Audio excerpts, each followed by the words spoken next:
Hey everyone, my name's Michael /PokeOz, of course. If you're new to the channel, welcome. We talk all things Pokemon card investing on this channel. And if you're coming back, thank you so much for retuning in. Your support means a lot. There's some consistent people that comment. We have good conversations. I try to get back to everyone as much as I can. Of course, life gets busy. Today's topic though is all about, I suppose, the crazy market that we've seen the last probably, 12 months almost. The sort of, or even definitely the last 6 months, the insanity that is Pokemon card investing.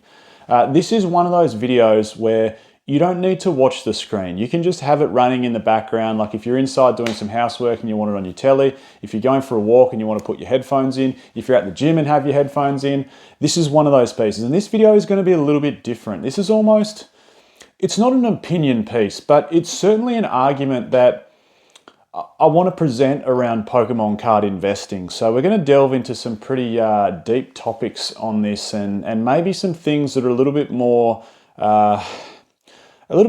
depth than the normal. You know, these are 5 cards that have gone up in price. You can click on 100 of those videos and watch them. So we're going to do something a little bit more in depth today. I want to talk about where we're at in the Pokemon card world, how we got here, and what it means for the future as investors and collectors alike. So before we do so though, I just want to give a shout out to today's video sponsor, which is of course the Collector app. Now this is awesome. There is an all new feature on the Collector app. It now has set analytics. I've been jumping into pokedata.io to get total set value. I don't need to do that anymore because Collector has added another rung to the belt. You can see now that this app has set analytics. So I'm going to jump into Evolving Skies. You can see total set value for Evolving Skies. You can also track its total set value over time, and it gives you some level of stability or volatility scale based on how the cards have been selling and performing. You can see the top performing cards, the most searched cards. These set analytics are phenomenal. It's just, it's took this app to a whole new level from an investing standpoint, particularly with total set value, because you guys, if you've tuned, and girls, of course, if you've tuned in before, know how much I value total set value and total chase cards for the investability of a sealed product. So that is the Collector app, link in the description to download. Right, on to today's topic. And well, look, this might be a slightly longer video than normal. And like I said, you don't need to have this on the screen. I'm not going to show any graphics from now on in whatsoever. So just tune in, listen, and see if you agree or disagree. So I wanted to start off with talking about where we're at, go through a bit of a coherent argument as to why we got there and what it might mean for the future of Pokemon card investing. So let's talk about where we're at. We've got to a bit of a funny point over the last 5 years, and there's lots of reasons for this, but I think it all sort of stemmed during the start of COVID. And look, lots of industries experience this, not just the Pokemon card investing world, where supply didn't meet demand. It's a very simple economic principle. I've done videos on this, the whole supply-demand scenario with Pokemon. There was just so many people locked up at home, so many people, you know, turning to new hobbies, turning to old hobbies when it comes to Pokemon card investing or collecting, and wanting to relive some nostalgia. And that for me was the start of this journey of the last 5 years, which has been a crazy Pokemon card investing journey. And what we've seen because of that is just a massive discrepancy between supply and demand. And we all know that when demand is outweighing supply and we can't get enough supply of something, then it puts upward pressure on pricing. It's a very, very simple economic principle. But I think that's where it started. And over the last 5 years, we've seen it sort of evolve to a place where we're at the stage where it's just impossible. Not impossible, but impossible in some ways. Like, go get yourself a reasonably priced booster box. Like, go into your local store, hop online, go find one. You just can't. Like, you cannot find one for a reasonable price. Singles have been more volatile than I think we've ever seen them. And I'm going to go into some reasons about all this, but I just wanted to talk about where we're at. So I think the last 6 months, a few things have happened. And this has all been started probably from the last 5 years with that COVID example where, you know, demand started exceeding supply, and there's lots of caveats that led into this. But to summarize, I guess, the start of this argument is we're at a place where singles have seen more volatility than ever before. We're at a place where sealed product is more expensive and harder to get than ever before. And we're also at the place where there's more arguments and I don't know. I don't know the exact word for it, but there's almost this like this headbutting that's going on in the hobby. Like there's just lots of arguments from different groups in the hobby that seems to happen, and ultimately it's taken us to this place. Now I don't have a position on this. Like personally, it doesn't really bother me. I'm not going to say before was better than now or now is better than before. Life is, unfortunately, whether you like it or not, life and hobbies that you choose to do are a journey. No matter how much we think or want to control them, we just can't. We've got to go along for the ride. Whatever position we're in, we're in. And we can point fingers and blame and do this and that and everything else. But I'm not even saying this is a bad thing. I'm not saying we're in a bad position. I'm just saying this is the position we're in. And you can have your own opinion on that at home, whether you think this is a good position or a bad position or somewhere in the middle. But let's talk about the why now. So that's sort of where we're at, in my opinion, but the why. And the first one is, I don't think we can discredit, this is my first point of arguing as to why we're here. I don't think we can discredit the cost of things. Like wholesale's just gone up. You can't control that. Everything's gone up in life at the moment. Groceries have gone up, motor vehicles have gone up, and in case you don't know, that's what I do for my main job, my 9 to 5. Well, actually, it's 8 to 5:30, plus lots of calls and texts after hours. I sell new Toyotas, so I know all too well about other industries and supply-demand issues and the impacts that can have on pricing, availability. We're living it as well still in Toyota land, so we can't go past, though, the cost of everything. Like wholesale price has gone up, and you can say, oh, it's just people being greedy, but you don't know all the back-end mechanics around exactly how this company's run. What's the cost of labor like? Do they own the plant machinery that they use? Or, do they have to rent these spaces and the cost of rent's gone up, the cost of power's gone up, distribution in terms of getting things from one place to the other, so freight's gone up, everything's, even the raw materials maybe. I mean, the pulp used to make the paper that makes the cardboard that then prints the cards on, like that whole supply chain, like we don't know the costs involved. Either way though, and to complain about it, oh, distribution's putting wholesale prices gone up. Look, there is some greed involved, don't get me wrong, of course, but we don't know the back end of it. So the cost of the packs and the booster boxes going up, that's one thing we can't discredit. And again, I'm not saying that's a good thing or a bad thing. I'm just saying that has led to this increase in, or one of the reasons we got this increase in price and I suppose difficult to get Pokemon cards at the moment. Now, the second thing I don't think you can discredit, and this really leads back to the original point that I made of where it all started, is that nostalgia. And I think that nostalgia really did spur on from lockdown. This whole notion of so many people wanting something that's more fun as a hobby to do. Like you can do it at home, you can talk to your friends about it. I think it's been more normalized across the adult population. Like before, if you were, or 5 years ago, or even 6, 7 years ago, if you went to your mates and said, yeah, I still love collecting Pokemon cards, bro, they'd be like, man, what are you on about? Like, that's crazy. You're grown up. Geez, 7 years ago, how old was I then? 27. You're 27 years old. Whereas now, like I'm older, 34, and anytime I tell someone I collect Pokemon cards or I have a YouTube channel around Pokemon cards, everyone just goes, that's sick, awesome, tell me about it.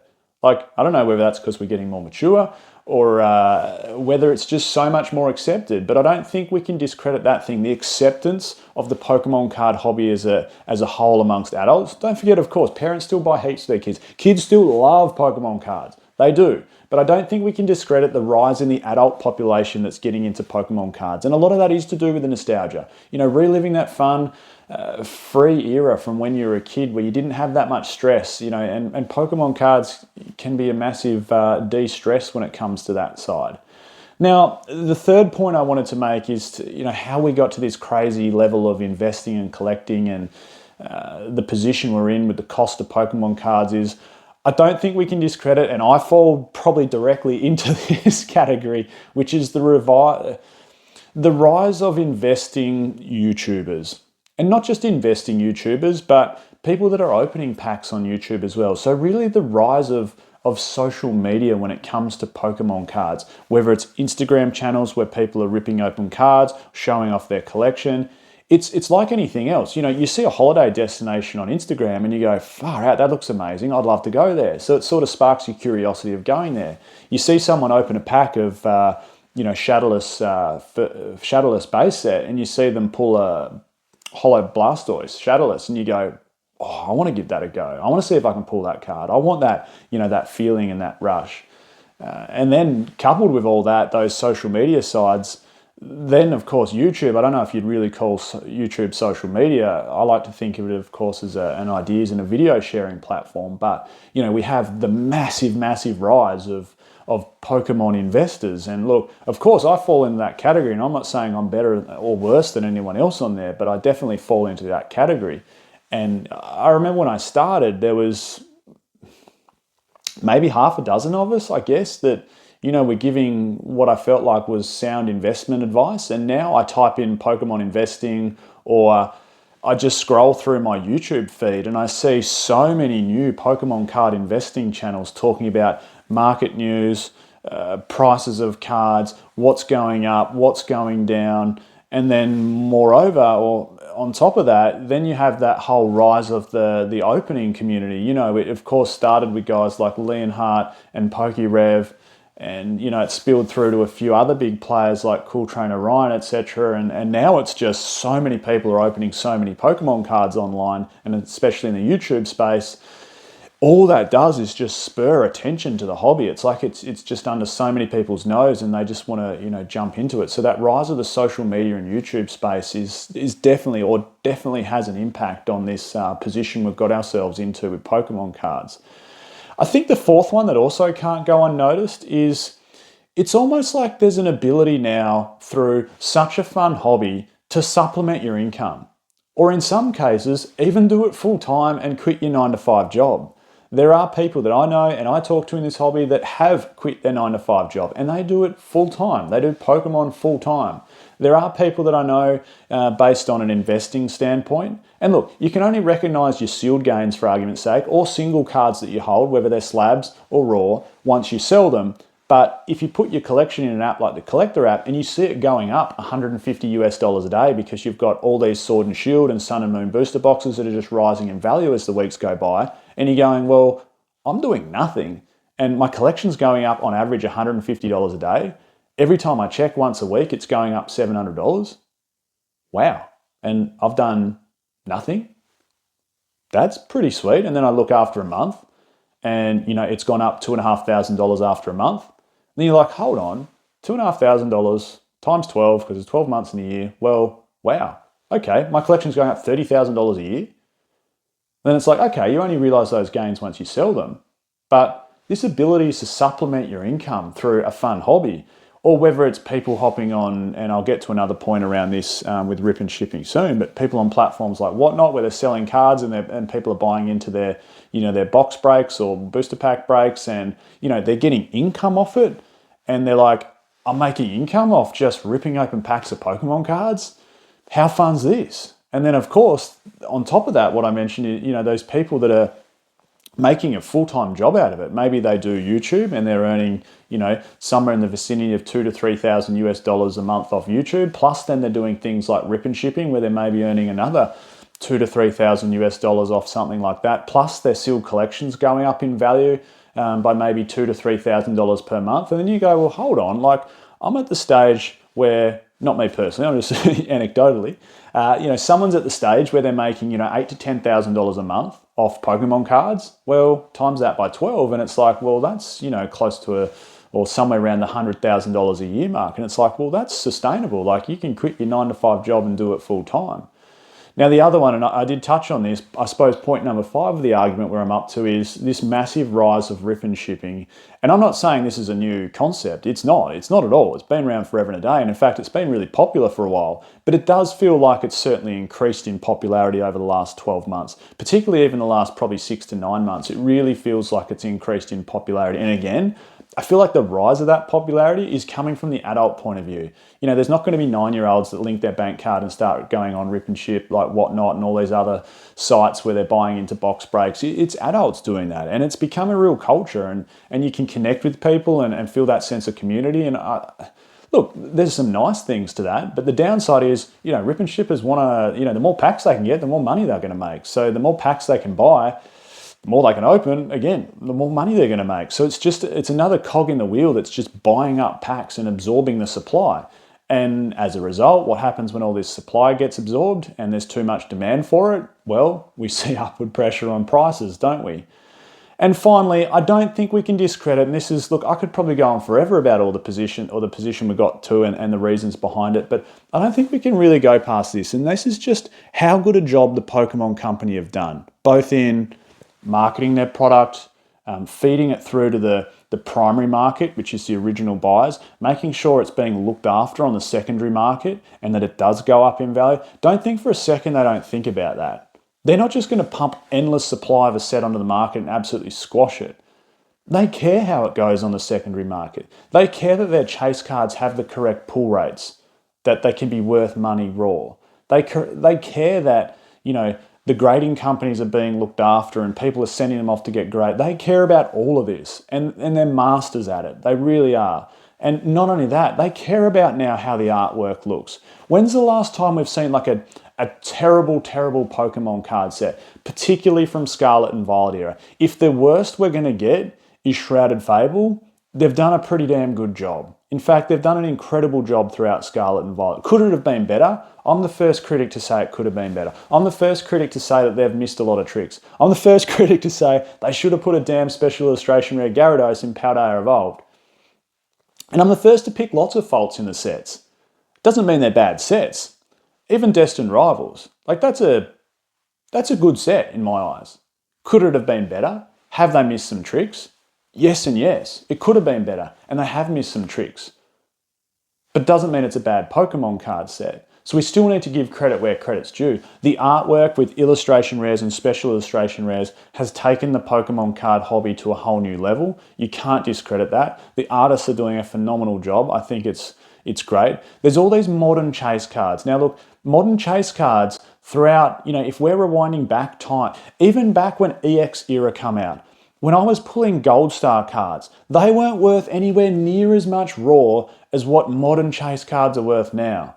You couldn't pull Gold Star Celebi and sell it for $1,500 raw. That just wasn't a thing. And look, I know we're in a different economic time, etc., but it just wasn't. Like to pull Moonbryon, to pull Pikachu from Surging Sparks, to pull the Umbreon from Prismatic Evolutions, plus another probably 10 cards from there that are worth well north of $100. To pull 151 Charizard, Paldean Fates Bubble Mew, Magikarp from Paldea Evolved. These are all phenomenal looking Pokemon cards, even going back to Sword and Shield and pulling things like Giratina from Lost Origin and Lugia from Silver Tempest, and even things like the Blaziken VMAX from Chilling Reign. These are worth so much raw. It's like they've done such a good job at hooking us in on the gamble. Humans innately love to gamble, and they've gone, you know what we're going to do? We're going to put phenomenal artwork, phenomenal chase cards. We're going to make them just the right amount of pull rates, so it's a real tease, 1 in 1,000 packs or 1 in 1,500 packs, so it's hard to get. They're just masters at it. It's been marketed right. I don't think we can discredit how good a job they have done of making Pokemon cards what they are. And they don't even need to serialize them. There's no numbered Pokemon cards. There's no 1 in 10 copies. It's fantastic, the job that they've done. And this brings us back full circle to the start of the argument, which all of these things has led to the position that I mentioned that we're at. This massive volatility in singles where we've seen crazy buyouts, where people are trying to do anything to make a profit off Pokemon at the moment.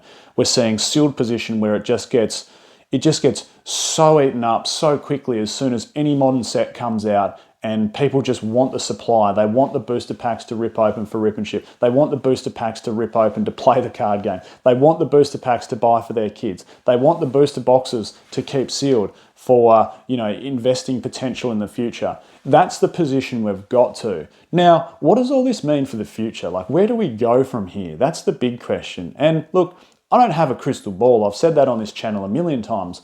All I'm doing is speculating and making, and I tell you what, one thing I have got wrong recently is the rise of booster boxes. They've gone insane. Like I made predictions around, sets like Fusion Strike, saying be bullish on Fusion Strike. Evolving Skies isn't getting any cheaper, but the positions and the places they've gone to have far exceeded what I thought they would so far. It's madness. And the other thing that comes to mind with, where to from here when it comes to Pokemon card investing is, is the prices that we're seeing just the new normal that we need to accept at the moment? Or do we go back to that old Warren Buffett quote? And this is the conundrum I'm stuck in at the moment. And some of you guys and girls listening at home might be stuck in this same place. You go, well, that old Warren Buffett quote, which is, to be greedy when other people are fearful and to be fearful when other people are greedy. And we look at the market at the moment and the amount of sealed products getting absorbed and there's greed around it, which has put prices up so much. It's like, okay, should we buy in to destined rivals at $250 to $300 a booster box? Or is that just too much because there's so much greed around it at the moment? Well, greed's not the right word. Popularity, demand around it at the moment. Then it's like, well, what if it does get reprinted? And look, all these questions can go around in circles. And I guess you just got to bite the bullet and you go, well, if it does get reprinted, maybe I'll just dollar cost average down and buy some cheaper boxes. But that's the conundrum I've got at the moment. It's like we had this luxury of buying Sword and Shield booster boxes like Fusion Strike for $100 or less in some cases. Even Evolving Skies when it first came out was nowhere near as hard to get as what it is to get Destined Rivals or Journey Together or something like, or Prismatic Evolutions at the moment. It just wasn't. It wasn't that hard. Okay, it quickly got harder as people realised how much the chase cards were worth, but it wasn't that hard at launch. Brilliant Stars as well, and it's like, okay, we're at that position where we could comfortably buy or purchase these booster boxes for a particular price, and now all these things have put so much upward pressure on price, we're just stuck in this weird little bubble at the moment, I feel. And look, there's lots of people that say this bubble's going to burst and everything's going to come crashing down. It'll be the biggest crash we've seen in sealed for a long time. I just don't know. I can't really see Sun and Moon and Sword and Shield booster box prices taking a dip. I can certainly see Scarlet and Violet boxes taking a dip if we get massive amounts of resupply. That's just inevitable. They're still in rotation. They're still in demand. It's the current sets. It could just happen. Where to from here? That's the million-dollar question. At the moment, luckily I have a good relationship with the LGS. Even Destined Rivals, though, he mentioned when I went in to get some boxes the other day, the wholesale on that has gone up. It has gone up. Anyway, hopefully this argument makes a bit of sense. I'm Michael, this is Pokey Oz. Leave me some comments down below on your thoughts. Catch everyone next time.